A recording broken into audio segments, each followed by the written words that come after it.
Chanteys. We will start our journey in an old schooner used in the Merchant Marine Service of England many years ago. The vessel is in the harbor.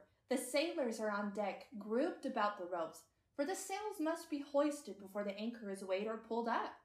Please remember that this is in the bygone days, long before the steam engine, when ships had only sails and all the work was done by hand. The sails are heavy, the work is hard, and unless the pulls are even and steady, the yards will not go up. The pulls must be made at the same time. There must be a rest of regular intervals between pulls so that the men can recover their breath and get a fresh grip on the ropes. How was this to be done? In those days, before there were machines and factories, when all the work was done by hand, man sang at his toil. In the fields, the harvester sang as he swung the scythe. The weaver sang at his loom, the blacksmith at the anvil, the spinner at his wheel. And on the sailing vessel, the work was performed to the rhythm of the sea chanty. Many people think that the chanty was sung by the sailor for amusement. That is not so. The chanties were songs of labor and were used only when the men were at work to make the task lighter, to make the work more effective, to assure rhythm, and to make certain that at a given moment the men would pull all their united strength into the work they were doing, whether it was hauling or pulling. First, there was the shantyman. He was a most important member of the crew. He had to sing the verses of the song, leading the men to sing the chorus in time to their work. Now the shantyman had to make up the verses, and he had to keep the men amused to make their work seem lighter. He had to think quickly, because he could not afford to break the rhythm of the song. Many shanties seem silly and have no meaning. That was because the shantyman often sang the first thing that came into his head, and he had to keep on singing until one of the maids called out, "Vast hoisting, lads," which meant that the sails were up and the men could rest. There are two kinds of shanties, the capstan shanty and the hauling or pulling shanty. After you get to know the shanties, you will easily recognize the difference between them. The music of the capstan shanty is steady and continuous, and much longer than that of the pulling shanty. The capstan was made of wood and had a large iron spindle to which were attached wooden bars. The men pushed the bars in front of them, walking around and around the capstan, thus winding the cable of rope which pulled up the anchor. There were 30 or 40 men at each bar, and they walked slowly, steadily, and continuously, putting all their weight into their work, keeping time to their song. The pulling shanty was used for setting the sails. There was a pull, then a rest, change of grip, another pull, rest, change, pull, and so on until the sail was fully hoisted, when a long, strong pull was needed to make everything fast. You can imagine how much easier it was for the sailors to do this work in time to their songs, and the fun and excitement in listening to the different verses sung by the shantymen. For this reason, the shantyman was treated with great care and attention, and was allowed many privileges that none of the other sailors received. The tunes of the shanties were important too, because they had to fit the work that was being done, and they had to be lively and catchy. As numbers of the sailors came from their small fishing villages, many of the tunes sound very much like the old folk songs they had heard in their childhood. When the English traded with America, many people were employed, and it was very natural for some of the shanties to take on the character of other people's music, but the majority of the shanties show traces of Irish origin. You will be interested to know that the old sailor calls the tune a shanty, not a chanty.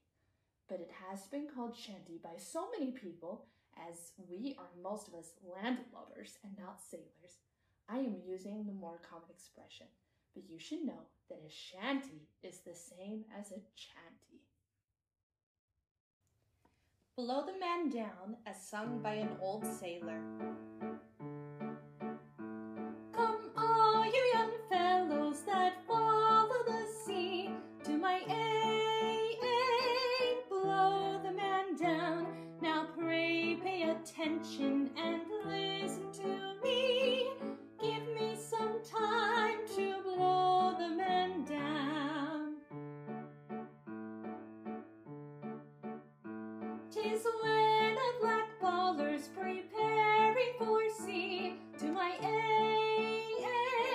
blow the man down. You'd split your sides laughing the sight you would see. Give me some time to blow the man down.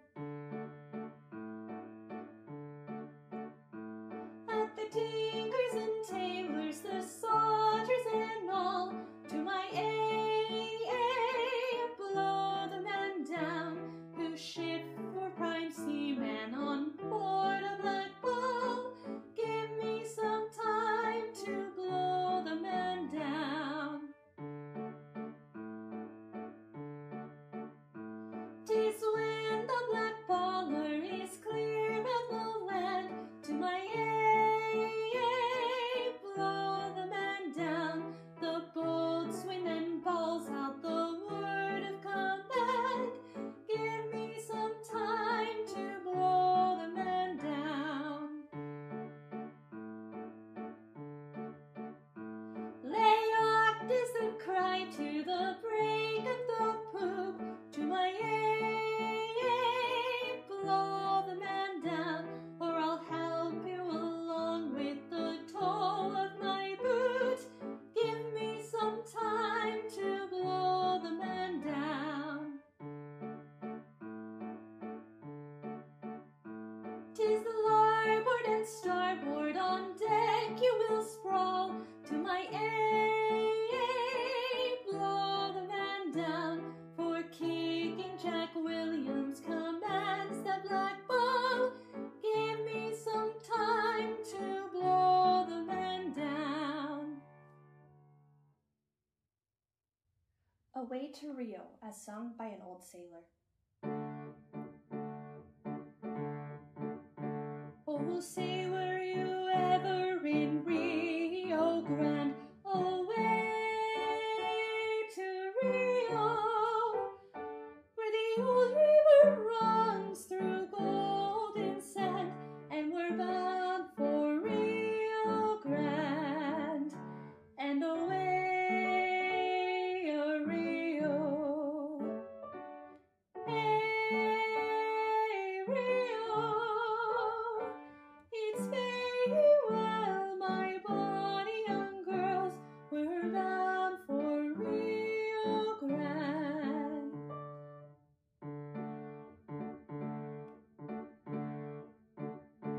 You Liverpool ladies, we'd have you to know, away to Rio, we're bound to southward, Lord, let her go, and we're bound for Rio Grande, and away a Rio. Hey, Rio, it's very well, my bonny young girls, we're bound for Rio Grande.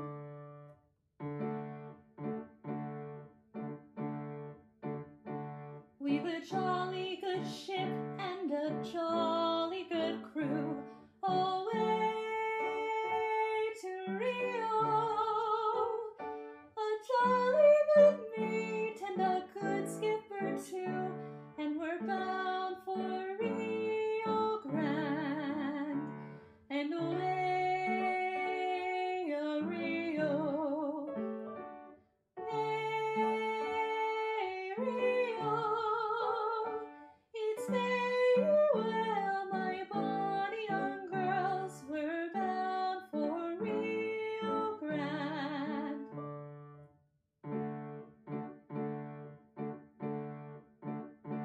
Heave with the will and heave long and strong, away to Rio.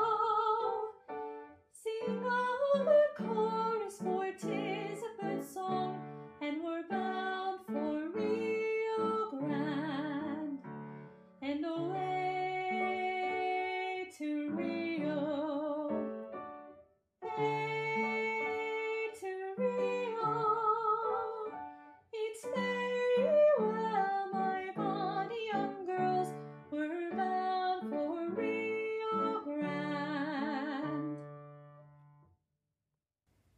Donkey riding.